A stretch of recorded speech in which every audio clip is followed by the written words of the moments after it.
Good morning. Hashtag here on a very blustery Lowestoft seafront with a nice east wind that's blowing loads of sand into my face, getting grit blasted. Topic of conversation this morning is the why. I've had about 20 odd one-to-ones this week with hashtag athletes, and it's always been brought into the conversation. The why.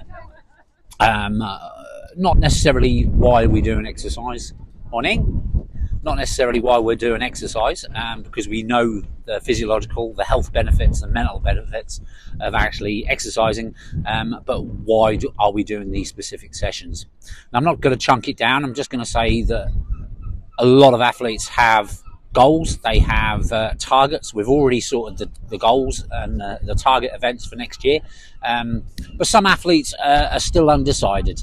And I think it's harder for those athletes, the why, to get up in the morning and to actually say, right, today I'm going to do X, Y, and Z because I need to get to X, Y, and Z event, goal, etc. Having no goal obviously has its complications, and I have seen that some of those athletes do actually quit those sessions before they finish because they can't be bothered, or they've got other stuff going on. Nonetheless, some session is better than no session. But the why, we're actually drawn towards a goal. Random fact, 96% of people actually don't have a focused target beyond their working environment. So yeah, there's only 4% of us that actually have a goal, an event goal. Is that a state of fitness within the UK? I don't know. But it's all about the why.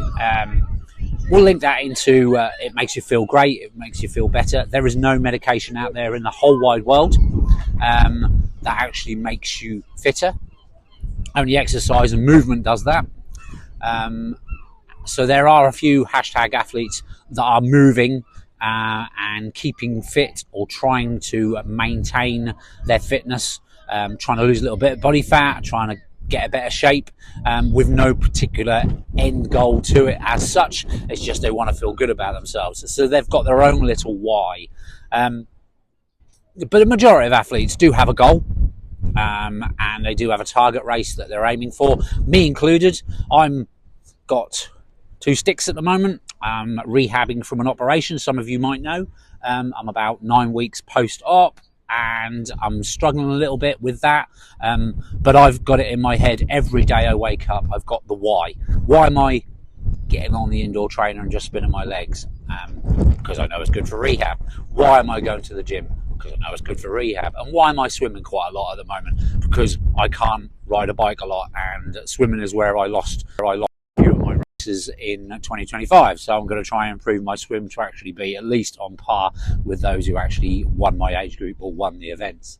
So I've got a lot of whys in my head. And what you as an athlete, I call you an athlete because you are, if you're exercising, you are actually in the top 7% of the UK.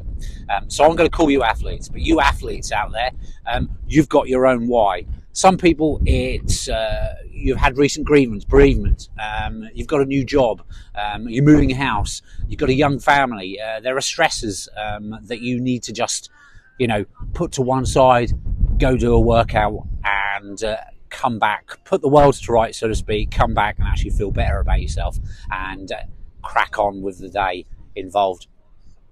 So a lot of it is a stress buster. It's a distraction. It's something you can do to actually make yourself feel better before you turn your head back into life. So everybody's got a why. Have you got a why? If you haven't got a why, I think now's the perfect time of year to work out what why it is. If you're unsure, contact hashtag. We are not only a sports coaching company, we are actually a well-being, and that's physiological and that is mental. So please contact us, and we'll help you start your path and working out what your why is. Okay, ciao for now. Let's crack on.